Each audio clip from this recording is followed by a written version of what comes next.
Through my years of experience, I've learned that there are 5 common mistakes that prevent the majority of Americans from becoming wealthy. First, at the top of the list, it is that it never occurs to them to become wealthy. The average person has grown up in a family where he's never met or known anyone who is wealthy. He goes to school, socializes with people who are not wealthy. Birds of a feather flock together. He works with people who are not wealthy. He has a reference group or a social circle outside of work who are not wealthy. And he has no role models who are wealthy. Now, if this has happened to you throughout your formative years, up to the age of 20 or so, you can actually grow up and become a fully mature adult in our society, and it may never occur to you that it's just as possible for you to become wealthy as for anyone else. So the first reason why people don't become wealthy is because it never occurs to them that it is possible for them. And of course, if it never occurs to them, then they never take any of the steps necessary to make it a reality. The second reason that people don't become wealthy is that they never decide to. The primary cause for underachievement and failure is that the great majority of people don't decide to be successful. Even if a person reads a book or attends a lecture or associates with people who are financially successful, nothing changes until he makes a decision to do something different. Even if it occurs to a person that he could become wealthy if he just did certain things in a certain way, if he doesn't decide to take the first step, he ends up staying as he is. If you continue to do what you've always done, you'll continue to get what you've always got. The third reason that people don't become wealthy is procrastination. People always have a good reason not to begin doing what they know they need to do to achieve financial independence. It's always the wrong month, the wrong season, or the wrong year. There always seems to be a reason to procrastinate. As a result, they keep putting it off month by month, year by year, until it's too late. Even if it's occurred to a person that they can become wealthy and they have made a decision to change, procrastination will push all their plans into the indefinite future and nothing will ever happen. The fourth reason that people retire poor is what economists call the inability to delay gratification. The great majority of people have an irresistible temptation to spend every single penny they make and whatever else they can borrow or buy on credit. If you cannot delay gratification and discipline yourself to refrain from spending everything you make, you cannot become wealthy. If you cannot practice budgeting as a lifelong habit, it will be impossible for you to achieve financial independence. The fifth reason that people retire poor is perhaps as important, if not more important, than all the others. It's a lack of time perspective. Time perspective is defined as the amount of time that you take into consideration when planning your day-to-day activities and when making important decisions in your life. The young couple that begins putting $50 a month aside in a scholarship fund so that their newborn child can go to the college or university of his choice is a couple with long time perspective. They're willing to sacrifice in the short term to assure better results and outcomes in the long term. People with long time perspective almost invariably move up economically in the course of their lifetimes.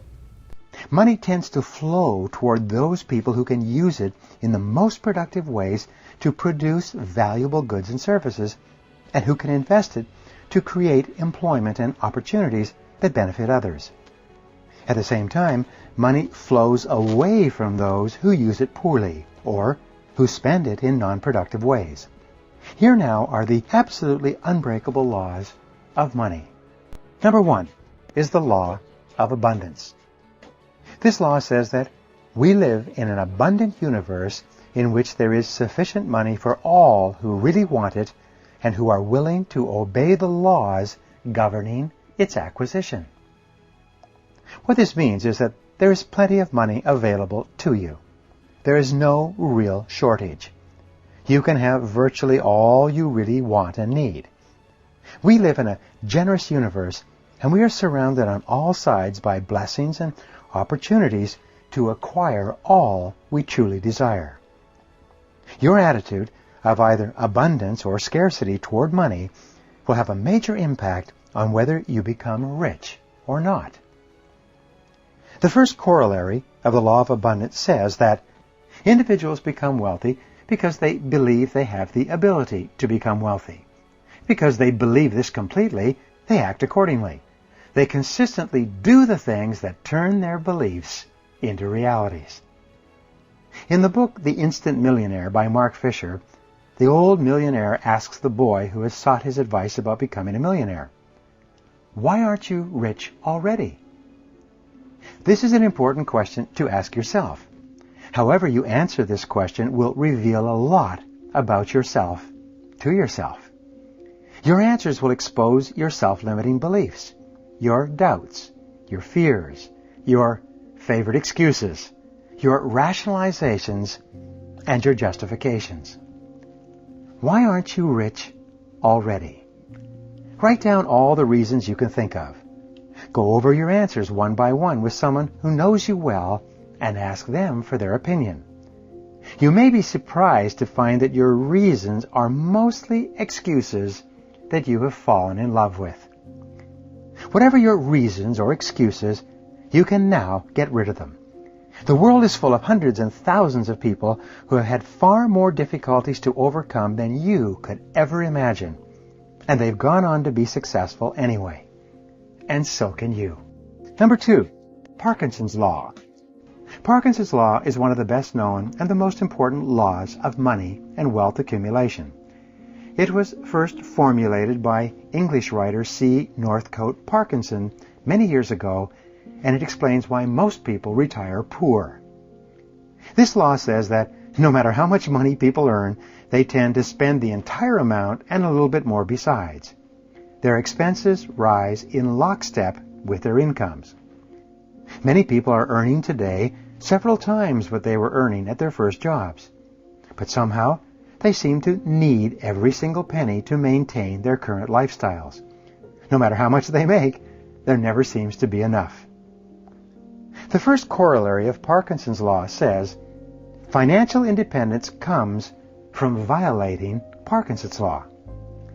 It is only when you develop sufficient willpower to resist the powerful urge to spend everything you make that you begin to accumulate money and move ahead of the crowd. The second corollary of Parkinson's Law is this. If you allow your expenses to increase at a slower rate than your income increases, and you save or invest the difference, you will become financially independent in your working lifetime. This is the key. I call it the wedge.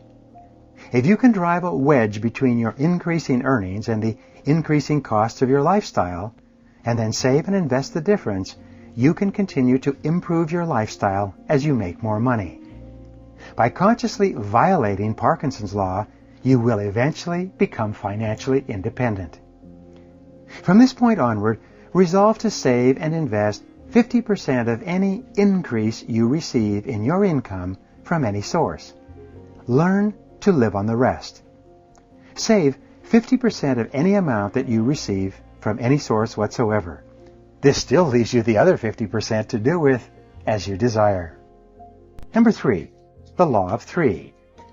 This law says that there are 3 legs to the stool of financial freedom: savings, insurance, and investment. One of your major responsibilities to yourself and to the people who depend on you is to build a financial fortress around yourself over time. Your job is to create an estate within which you can be safe from the financial insecurities experienced by most people. To achieve this goal, you need to maintain the correct proportions of your finances in each of these 3: savings, insurance, and investment. The first corollary of the Law of Three says that to be fully protected against the unexpected, you require liquid savings equal to 2 to 6 months of normal expenses. Your first financial goal is to save enough money so that if you lost your source of income for up to 6 months, you would have enough put aside to carry you over. The very act of saving this amount of money and putting it into a high-yielding savings account or a money market account will give you a tremendous sense of confidence and inner peace. Knowing that you have this money put away will make you a far more effective human being than you would be if you were worried about your next paycheck or your next bag of groceries. The second corollary of the law of three says that you must insure adequately to provide against any emergency that you cannot pay for out of your bank account. Always carry sufficient insurance to protect yourself against an emergency that you cannot write a check to cover. Carry sufficient health insurance to provide for yourself and others in any medical emergency. Insure your car for liability and collision. Insure your life so that if something unfortunate happens to you, the people who are counting on you will be provided for. Perhaps the deepest need or craving of human nature is the desire for security. And without adequate insurance, you are taking risks that you simply can't. The third corollary of this law says that your ultimate financial goal should be to accumulate capital until your investments are paying you more than you can earn on your job. Your life is divided into roughly 3 parts, although these 3 parts tend to overlap. First, there are your learning years, where you grow up and get your education. Then there are your earning years, from approximately 20 to age 65. Finally come your yearning years, when you can retire with the average life expectancy today approaching 80 years and rising. The simplest and most effective of all financial strategies is for you to save and invest your money throughout your working lifetime until your investments are paying you more than you can earn on your job. At that point, you can begin to phase out of your regular job and spend more and more of your time managing your assets. This seems like a very simple lifetime planning strategy, but it's remarkable how few people follow it and how many people end up at the age of 65 with very little put aside. The average retired American today has a total net worth of approximately $31,000 plus their Social Security income. Don't let this happen to you. Number 4, the law of the compound interest. Compound interest is considered to be one of the greatest miracles of all of human history and economics. Albert Einstein described it as the most powerful force in our society.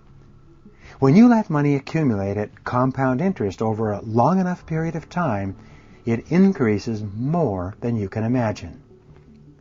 You can use the rule of 72 to determine how long it would take for your money to double at any rate of interest. You simply divide the interest rate into the number 72. For example, if you were receiving 8% interest on your investment and you divided the number 72 by 8, you would get the number 9.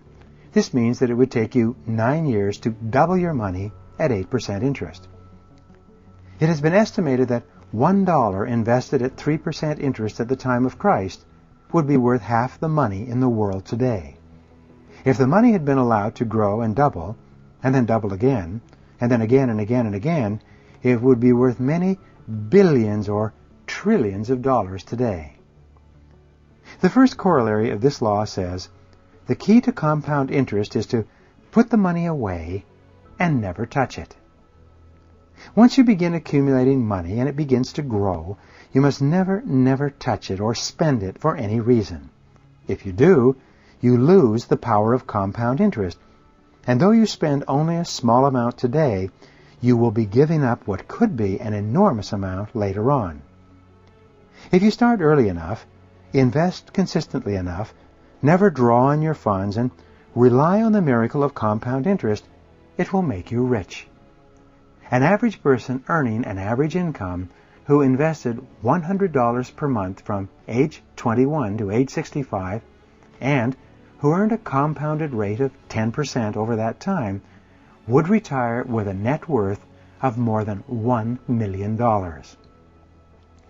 Begin a regular monthly investment account and commit yourself to investing a fixed amount for the next 5, 10, or even 20 years. Select a company with a family of mutual funds and investment instruments and keep your money working month after month and year after year. Number 5, the law of magnetism. This law says that the more money you save and accumulate, the more money you attract into your life. The law of magnetism has been a primary reason for wealth building throughout history. This law explains much of success and failure in every area of life, especially in the financial arena. Money goes where it is loved and respected. The more positive emotions you associate with your money, the more opportunities you will attract to acquire even more.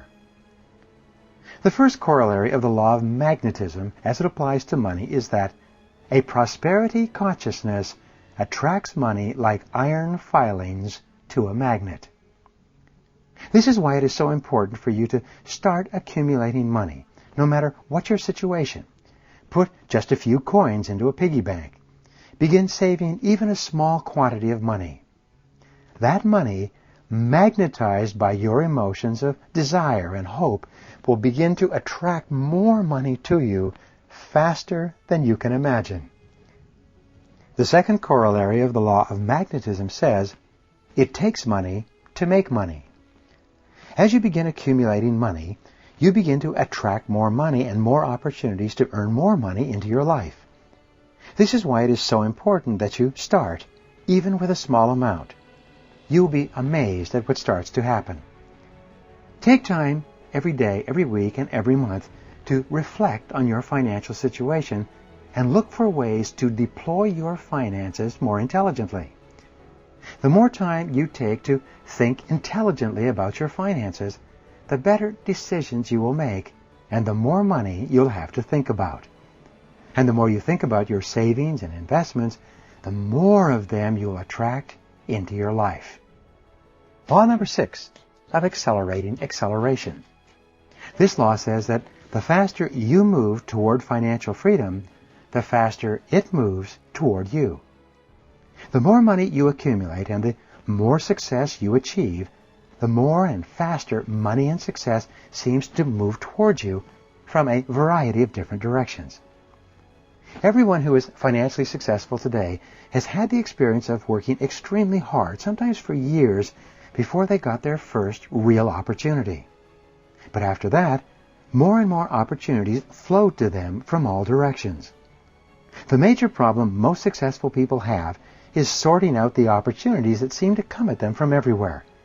And it will be the same for you soon enough. The first corollary of the law of accelerating acceleration says, fully 80% of your success will come in the last 20% of the time that you invest or put in. This is a remarkable discovery. Just think, you'll achieve only about 20% of the total success possible for you in the first 80% of the time and money that you invest in an enterprise, a career, or a project. You'll achieve the other 80% in the last 20% of the time and money that you invest. Peter Lynch, the former manager of the Magellan Mutual Fund, one of the most successful mutual funds in history, said that the best investments he ever made were those that took a long time to come to fruition. He would often buy the stock of a company that did not increase in value for several years. Then it would take off and go up 10 or 20 times in price. This strategy of picking stocks for the long term eventually made him one of the most successful and highest paid money managers in America. Well, let me summarize these laws of money. First, earn as much as you possibly can. Do everything possible to excel in your field so that you are paid extremely well for what you do. The second key to money is for you to hold on to as much as you possibly can. Remember, it's not the amount that you make, but the amount that you keep that counts in the long run. Finally, is for you to invest it carefully and make it grow as rapidly as you can. Because of the miracle of compound interest, combined with dollar cost averaging, you can become wealthy in a few years by saving every single month off the top as you go along.